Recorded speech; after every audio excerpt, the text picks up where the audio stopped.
अल्लाह Akbar. Jordan में America के base पर ईरान हमले कर रहा है। ताज़ा तरीन हमलों में ईरान ने कन्फर्म किया है कि हमने जॉर्डन में अमेरिका के बेस पे जो फाइटर जेट की पार्किंग, जिसे लैंग्वेज में यानी एयरक्राफ्ट लैंग्वेज में बोला जाता है हैंगर। हैंगर का मतलब जहां फाइटर जेट पार्क किया जाता है। तो जॉर्डन के अंदर ईरान के हमले में वो जॉर्डन का अमेरिका का बेस तबाह हुआ, जॉर्डन में जो है हैंगर तबाह हुआ, और 3 F-35 फाइटर जेट ईरान ने अमेरिका के तबाह किए हैं। अब पहली फुर्सत में अमेरिका कह रहा नहीं नहीं नहीं, हाँ हमारा नहीं हुआ, जबकि 3 दिन बाद आप सुनेंगे कि खबर पक्की है। अमेरिका को मुंह पर तमाचा पड़ रहा है। आइए मैं आपको जॉर्डन की सैटेलाइट इमेज दिखा रहा हूं, बिफोर आफ्टर देख लीजिए। हजरात, जॉर्डन में अमेरिका का जो बेस है, उस बेस में ध्यान दीजिए जो फाइटर जेट का हैंगर है वो डैमेज नजर आ रहा है। उसके बाद ईरान ने ये वीडियो लॉन्च किया है। जी हाँ, वीडियो पोस्ट किया है, दुनिया को दिखाया है। हमने बहरीन के ऊपर जो अमेरिका के बेस है बहरीन में, उन पर हमने ड्रोन हमले लॉन्च किए हैं। वहीं कुवैत ने किया है कंफर्म कि हमारे यहाँ चीन की एक कंपनी थी, ईरान ने वहां हमला किया, एक व्यक्ति की मौत हुई और वो चाइना की जो फैक्ट्री थी डैमेज हो गई। इस पर अभी चीन का बयान नहीं आया है, न ईरान पर चीन भड़का है। सवाल ये भी हो रहा है कि जब अमेरिका के करीब ये अरब देश हैं, तो अमेरिका के करीब जो भी देश होता है, अमेरिका वहां कम से कम चाइना की फैक्ट्री नहीं लगने देता। चाइना की फैक्ट्री कुवैत में कर क्या रही थी? अब एक ब्रेकिंग न्यूज, जब ईरान जॉर्डन पर हमले कर रहा था तो उसी वक्त एयर ट्रैफिक कंट्रोल के मॉनिटरिंग के जरिए पता चला कि ईरान जॉर्डन पर हमला कर रहा था और फ्रांस और ब्रिटेन के जहाज ईरान की मिसाइल और ड्रोन को हवा में ही रोकने की कोशिश कर रहे थे। मैंने कहा था ना, सिर्फ ईरान अकेला है, बाकी ईरान के खिलाफ सारी दुनिया इस वक्त एक हो रखी है। लेकिन फिर भी अल्हम्दुलिल्लाह ईरान ही भारी है। अमेरिका ने जो ईरान पर आतंकी हमला कल किया था, खासकर कश्म आइलैंड, जिस पर मैंने बताया था कि छोटा सा बच्चा मारा गया है, उसके 2 माँ बाप मारे गए हैं, दोनों माँ बाप यानी पूरा एक परिवार, ये आ गई उसकी तस्वीर। जो रजाग्राफी आपको बताता है वो पत्थर की लकीर होती है, कंफर्म खबर बताई जाती है। ये देख लीजिए, ये वो बेचारे 3 मासूम लोग थे जो कश्म आइलैंड में अमेरिका के आतंकी हमलों में शहीद हो गए। उसी हमले में मैं आपको 3 और फौजियों की तस्वीर दिखा रहा हूं। ये ईरान के फौजी हैं। अमेरिका के आतंकी हमलों में जो कश्म आइलैंड में हमला किया कल, ये देखिए, ये 3 ईरान के फौजी भी मारे गए हैं, शहीद हुए हैं। ईरान के फरशबंद के इलाके में स्पोर्ट हॉल था, आप खेलने की जगह समझ सकते हैं, खेल का मैदान। भाई अमेरिका ने वहां भी हमला किया है, तबाह कर दिया है। अमेरिका इजराइल सिविलियंस इलाके पर, खेल के मैदान पर, अस्पताल पर, मस्जिद पर, ऐसी ही जगह पर हमला करते हैं। देखिए,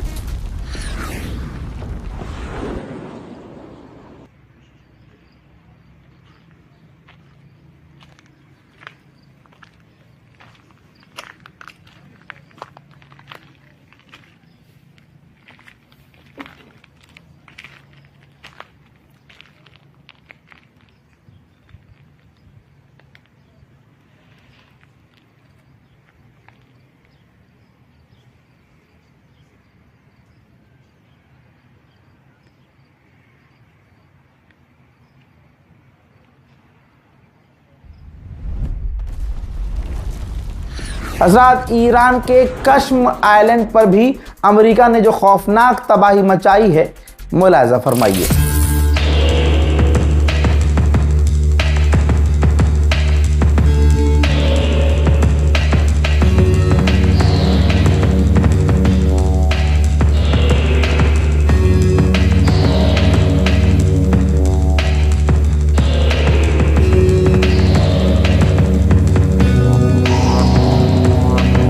ईरान के विदेश मंत्री अब्बास अराक्ची ने जो खुलासा किया है, इसको भारत पाकिस्तान के मुसलमानों को भी समझना होगा। अब्बास अराक्ची ने कहा कि हमने इजिप्ट पर हमला नहीं किया है, इजिप्ट पर हमला इस्राइल ने किया है। ये उसकी प्लानिंग है ताकि मुस्लिम देश आपस में लड़ें और हम आपस में लड़ के कमज़ोर हो जाएं, हम यूनाइटेड ना हो सके। भाई 3 हफ्ते में पहला जहाज कतर से पाकिस्तान LNG गैस लेकर एक टैंकर पहुंचा है, जिसके लिए पाकिस्तान ने ऊपर से चूतर तक का जोर लगाया था। यानी पूरी तरह से ईरान, अमेरिका और अरब देशों से रिक्वेस्ट की थी, भाई एक टैंकर आने दो। पाकिस्तान को कामयाबी मिली है। हज़रात मोहतरम, बुल्गारिया नाम आपने सुना होगा। बुल्गारिया देश ने ईरान पर हमला करने के लिए अमेरिका को अपनी ज़मीन और एयरबेस दिए हुए हैं, जिसके बाद बुल्गारिया की विदेश मंत्री से ईरान के विदेश मंत्री अब्बास अराक्ची ने फ़ोन पर बात की है और 2 टूक में बात ख़त्म कर दी है कि अगर आपकी सरजमीन से हम पर हमला हुआ तो हम जवाबी कार्रवाई करेंगे, फिर आप जाकर रोइएगा मत, इंटरनेशनल कोर्ट में आंसू मत बहाइएगा, हम दुश्मन के साथ खड़े हुए लोगों को दुश्मन मानेंगे। नेतन्याहू ने अमेरिकी चैनल पर इंटरव्यू देते हुए कहा कि ट्रंप के पास 3 ऑप्शन हैं, या तो ईरान पर ब्लॉकेज लगा के रखे, या फिर ईरान पर तगड़ा हमला करे, या फिर ईरान से डील कर ले। लेकिन तीनों का मकसद एक ही है कि ईरान को न्यूक्लियर हथियार नहीं मिलना चाहिए। हजरात मोहतरम, स्ट्रेट ऑफ हॉर्मुज़ में सिर्फ और सिर्फ ईरान की जीत हुई है। अब झेप मिटाना पड़ेगा। तो इसने इंटरव्यू के दौरान कहा कि स्ट्रेट ऑफ हॉर्मुज़ अब हमारे लिए ज़रूरी नहीं है, क्योंकि अरब देश हमारे देश के अंदर तक हमारे देश का इस्तेमाल करके हमसे मिलकर पाइपलाइन, गैस पाइपलाइन बिछाना चाहते हैं और तैयारी चल रही है, लिहाजा स्ट्रेट ऑफ हॉर्मुज़ ज़रूरी नहीं है। अंगूर खट्टे हैं दोस्तों। हजरत मोहतरम, हराम के जने ने आगे ये भी कहा है, नेतन्याहू ने कंफर्म किया है कि वो यानी ईरानी डोनाल्ड ट्रंप को मारना चाहते हैं, उनके परिवार को मारना चाहते हैं, वो मुझे मारना चाहते हैं, हमारे जैसे ऑफिशियल्स को मारना चाहते हैं। हजरत मोहतरम, आप सामने वाले के पूरे परिवार को ख़त्म कर दें, आप दुश्मनी में आम लोगों को सामने घुसकर कत्ल कर दें, सामने वाला हिजड़ा ही होगा जो तुम्हें मारने की कोशिश न करे। सिंपल रूल है। लेकिन अब ये इंटरनेशनल प्लेटफॉर्म पर भड़वे जाकर रो रहे हैं। इसी से पता चल रहा है कि इनकी कितनी फटी पड़ी है चड्डी। चीन ने ऑफिशियली मना कर दिया है कि हम ईरान को कंधे पर रखकर चलाने वाली गाइडेड इंटरसेप्टर मिसाइल्स या ऐसे कोई हथियार नहीं देने वाले हैं। 彭博社报道，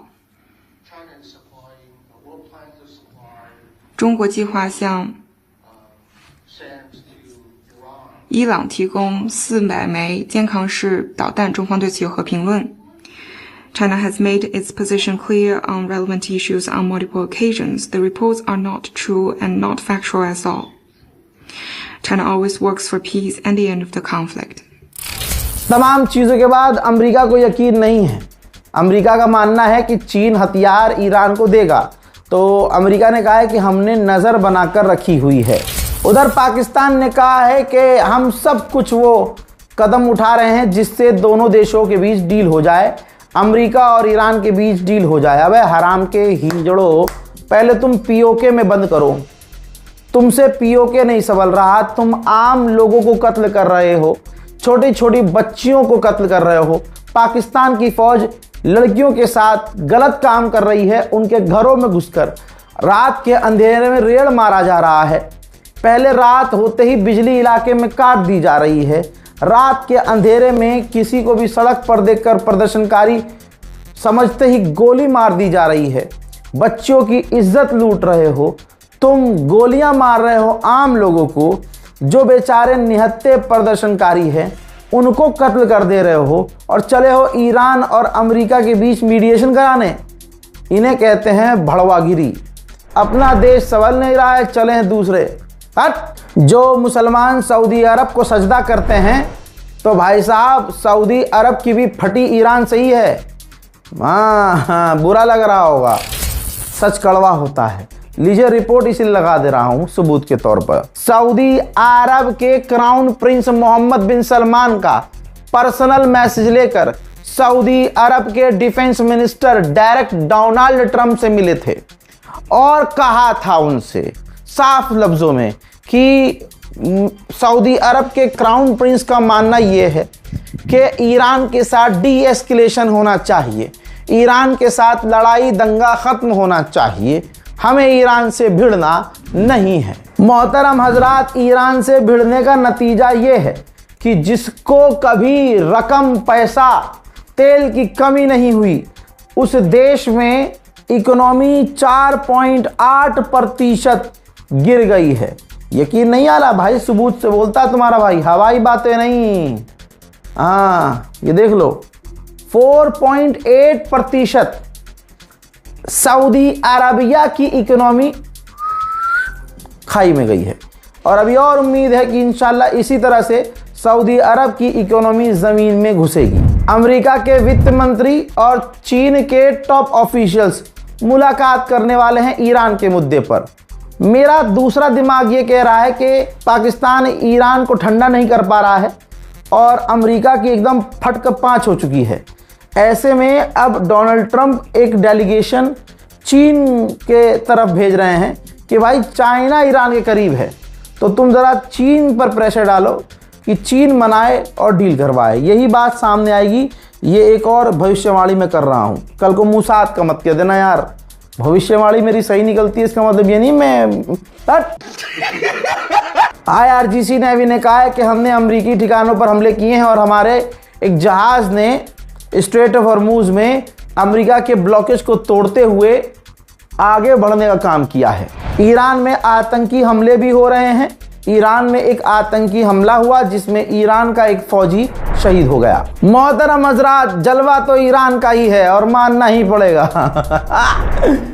खुद इजराइल ने कंफर्म किया है ईरान ने हमारे ऑफिशियल्स को असैसिनेट करने की कोशिश की है, यानी जैसे इजराइल धोखे से मारता है ईरानियन ऑफिशियल को, ऐसे ही इजराइल ने कहा है कि ईरान के जो प्रॉक्सीज हैं उन्होंने हमारे ऑफिशियल्स को कत्ल करने की कोशिश की है और अब हम सोच रहे हैं कि रेस्पॉन्स कैसा करें। ईरान ने अलल ऐलान फिर से कहा है कि स्ट्रेट ऑफ हॉर्मुज़ बंद रहेगा जब तक अमेरिका हम पर हमले बंद नहीं कर देता, अपने वादों पर नहीं आता और दादागिरी ख़त्म नहीं करता। नेतन्याहू ने अपना प्लान पहली बार बता दिया है। ये प्लान मैं आपको शुरू से बताता आया हूँ। नेतन्याहू ने कहा है कि ईरान के ख़तरे को हम काट देंगे, यानी आगे उसने अपनी बात खुद क्लियर की है कि हम ईरान का ऐसा हाल करेंगे कि ईरान टुकड़े टुकड़े हो जाएगा। तो आप समझ सकते हैं कि ईरान में जो माशा अमीनी के समय से अलग अलग मुद्दों पर प्रदर्शन हुए हैं, वो प्रदर्शन में हाथ किसका है, उन प्रदर्शनकारियों तक हथियार पहुंचाने वाला कौन है, मूसाद ईरान में सालों से क्या कर रहा है, अब तो क्लियर हो गया ना आपको। चलिए अच्छी बात है, शेयर कर दीजिएगा इस वीडियो को। रिपोर्ट कंफर्म है हमारे पास, यूएई ने, सबसे पहले ये भी मैंने बताया था आपको, यूएई दुबई ने जंग के दौरान ईरान पर 1-2 हमले नहीं, अमेरिका के साथ मिलकर बड़े हमले ईरान पर लगातार किए थे। बस बात यह है कि ईरान पर हमला करके दुबई ने ऐलान नहीं किया था, हमला किया था लेकिन एक्सेप्ट नहीं किया था। तो आप समझ सकते हैं कि अरब यहूदी एक हो चुके हैं, ईरान एक तरफा अकेला है। ईरान के साथ आपकी दुआएं हैं, हक पसंद लोग हैं। हजरात मोहतरम, डिटेल स्पेशल ईरान रिपोर्ट में फ़िलहाल के लिए इतना ही। इस रिपोर्ट को शेयर कीजिए, चैनल को सब्सक्राइब कीजिए, दुआओं में याद रखिए। जय हिंद वस्सलाम।